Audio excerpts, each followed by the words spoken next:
Hi guys and welcome to my channel. So in this video I'll be telling you few mistakes that you should avoid in your 10th standard. So basically last year I was in 10th standard and I got 93% and I would have had more, but there were some mistakes that I did and I'm not going to repeat those mistakes in my 12th standard.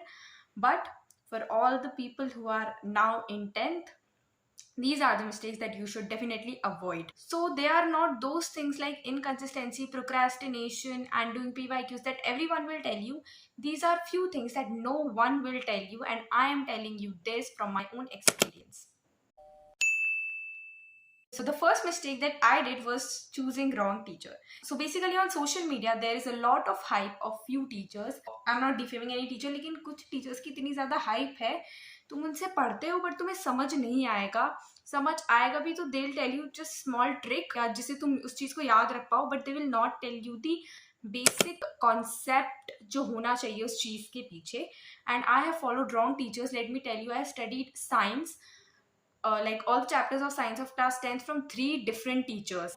जब आपके पास वो exact question नहीं आएगा, उसके अंदर के concept को जब वो पूछेगा examiner, then you will not able to answer. So make sure to find a good teacher. कोई भी एक हार्ड सा चैप्टर ले लो क्लास 10th का, एंड जो भी टीचर आपको लगता है आपको जिससे पढ़ना चाहिए उनकी वीडियो देख लो, थोड़ी देर के लिए देख लो, आपको समझ आ जाएगा. बट आई सजेस्ट आप अलग सर की वीडियो देखो. इस जनवरी 2025 में अलग sir has made his own YouTube channel for class 10th students, and मैं वो चैनल जनवरी में बना था और फरवरी में मेरे बोर्ड्स थे. जनवरी के एंड में मैं वो लेक्चर्स देख रही थी अलग सर के. लाइक कैन यू इमेजिन, फरवरी में मेरे बोर्ड्स और जनवरी के एंड में मैं वो लेक्चर्स देख रही हूँ. आई सजेस्ट अलग सर. उसके अलावा और there are many good teachers, but सोच समझ के देखना. Next is ignoring maps, diagrams and numerical. So basically मैं क्या करती थी when I use to study, तो मैं सोचती थी कि अभी थ्योरी थ्योरी कर लेती हूँ, एक बार ये चैप्टर कंप्लीट हो जाए तब इस चैप्टर के न्यूमेरिकल अलग से लगा लूंगी, इस चैप्टर का मैप अलग से कर लूंगी, इस चैप्टर के डायग्राम्स अलग से कर लूंगी, या फिर पूरी बायो की थ्योरी पढ़ लेती हूँ देन बायो के डायग्राम्स अलग से कर लूंगी. ये मैं सोचती थी. और जितनी भी एग्जाम्स हुए हैं, pre mid term, unit test वगैरह जितने भी हुए, इन सब में मैंने यही सोचा था. और मैं फिजिक्स के न्यूमेरिकल्स छोड़ती गई, मैं बायो के डायग्राम्स छोड़ती गई. हर्ट वाला डायग्राम मुझे अपने बोर्ड एग्जाम के दिन तक भी नहीं आता था, but I was lucky enough कि वो एग्जाम में नहीं पूछा गया. बट हो सकता है कि आपके एग्जाम में वो पूछा जाए. सो ऐसे नहीं छोड़ना कोई भी डायग्राम, ठीक है. और मैं न्यूमेरिकल छोड़ी थी, मैं रिएक्शंस केमिस्ट्री की छोड़ी थी अपने स्कूल के जो भी टेस्ट हुए थे उसमें. बट देन जनवरी में जब मैंने बोर्ड्स के लिए पढ़ना शुरू किया, जनवरी फरवरी में, तब मुझे रियलाइज़ हुआ कि मैं इनको इतने टाइम से छोड़ी, और फिर उस टाइम मुझे याद करने में बहुत दिक्कत आई थी. So that is why I suggest you guys कि जब आप उस चैप्टर को पढ़ रहे हो, जहाँ की जहाँ न्यूमेरिकल आए तभी की तभी उसको सॉल्व कर लो, जहाँ डायग्राम आए वहीं कर लो.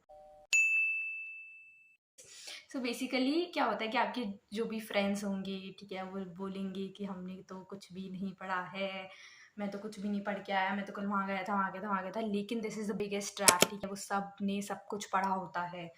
तो यस, आप इन बातों में बिल्कुल भी मत आना. Also don't be the one जो ये बोलता है कि मैंने कुछ भी नहीं पढ़ा है. ठीक है, अगर आपने एक्चुअल में नहीं पढ़ा है तो ठीक है, लेकिन आप ऐसे बोल दो कि मैंने कुछ भी नहीं पढ़ा और आपने पढ़ा और फिर आपके मार्क्स भी आ जाए, तो ये चीज़ फ्रेंडशिप को बहुत ज़्यादा इम्पैक्ट करती है. ठीक है, तो ऐसे आपको नहीं बनना है. ठीक है, कोई और बोलता है तो आपको उसी बात में भी नहीं आना है. Another one is practising sample papers late. तो मैं एंड ऑफ दिसंबर में आके मैंने सैम्पल पेपर्स प्रैक्टिस करना शुरू किए थे और मुझे रियलाइज़ हुआ कि बहुत लेट है. तो सीबीएसई अपने सैम्पल पेपर्स रिलीज़ कर दिए. ठीक है, हमारे टाइम पे सितंबर या अक्टूबर में हुए थे. तो जब वो रिलीज़ करना शुरू कर दे तभी से आपको सैम्पल पेपर की तैयारी करनी शुरू कर देनी है. ठीक है, नाउ अब सीबीएसई सैम्पल पेपर रिलीज़ करती है तो उस टाइम तक क्या होता है कि कभी कभी हमारा सिलेबस नहीं होता है, तो हम इस चीज़ में फंस जाते हैं कि एक बार सिलेबस हो जाए तो उसके बाद सैम्पल पेपर प्रैक्टिस करेंगे.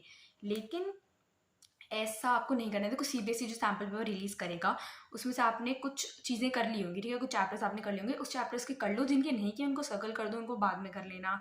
ठीक है, लेकिन क्योंकि आपके पास ना फिर एक साथ बहुत सारा बर्डन आ जाएगा. जब आप अरिहंत के सैम्पल पेपर्स खरीदोगे, एडोकार्ड के खरीदोगे, किसी भी हाइप्ड बुक्स के सैम्पल पेपर खरीदोगे, फिर उसके बाद आप सीबीएसई के ऑफिशियल सैम्पल पेपर्स भी करोगे, पीवाईक्यूज भी करोगे, तो आपके पास बहुत सारी चीज़ें हो जाएंगी करने के लिए.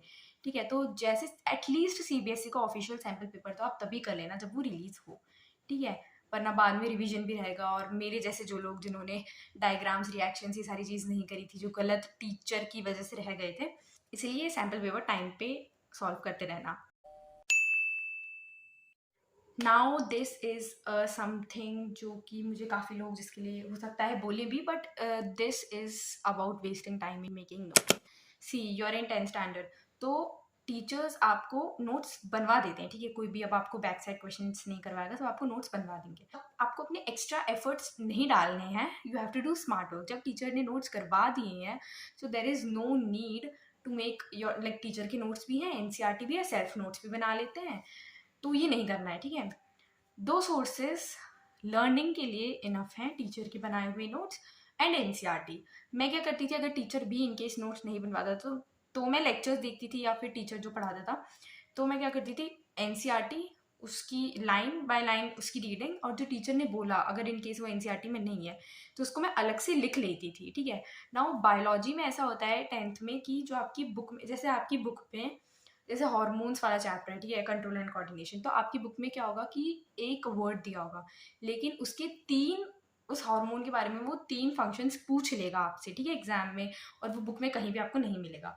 तो या तो आपके टीचर आपको करवाएंगे, नहीं करवाते हैं, you rely on your coaching और on you are you can take help from your coaching और योर यूट्यूब टीचर, ठीक है, वो आपको बता देंगे। तो आपको क्या करना है, बुक में ही साइड में स्पेस दिया होता है, वहीं पे आपको लिख लेना है, ताकि आप जब भी एनसीईआरटी की रीडिंग लगाओ तो आपके वो नज़र में आए एंड आप उसको भी याद करो, ठीक है। और टीचर लिखवा रहा है तो वेल एंड गुड, ठीक है, अलग से बनाने की ज़रूरत नहीं, क्योंकि आपको बहुत ज़्यादा टाइम वेस्ट होगा, ट्रस्ट मी, बहुत ज़्यादा टाइम वेस्ट होगा। Instead focus on learning it. There is this thing not learning from mistake, so basically I did this. क्या होता था कि जो यूनिट टेस्ट वगैरह होते थे तो वो चलते रहते थे हमारे, और मैं एक क्वेश्चन मुझे याद है जो मैंने गलत कर दिया था अपने यूनिट टेस्ट में, साइंस के एग्जाम में, ठीक है। फिर उसके बाद मैं घर आई, तो घर आके मुझे लगा कि यार अब तो गलत हो ही गया है, तो अब मतलब जैसे पेपर अपना हो जाता है तो अपन सोचते हैं ना कि अब क्या चेक करें इसको, ठीक है। तो मैं भी चेक नहीं करती थी, ठीक है, पेपर को। फिर उसके बाद अगला कोई टेस्ट हुआ, वही साइंस का, वही चैप्टर का, वही सेम क्वेश्चन आया, और क्योंकि मैंने पहले उसको चेक नहीं किया था, उसका आंसर मैंने पहले नहीं देखा था, तो मुझे अभी भी उसका आंसर नहीं पता था, और मैं सेम क्वेश्चन को ऐसे ही 3 बार गलत करके आ चुकी हूँ, विच वॉज एमसीक्यू। आई से कि जब आप कोई भी पेपर हो, यूनिट टेस्ट हो, क्लास टेस्ट हो, प्री बोर्ड हो, प्री मिड टर्म हो, हाफ ईयरली, कुछ भी हो, आपको आके चेक करना है कि आपने सारे सही किए हैं या नहीं किया, और अगर कुछ गलत किया है तो उसका करेक्ट आंसर क्या होगा। Okay, so there are now a lot of hyped coachings and students generally over rely on them.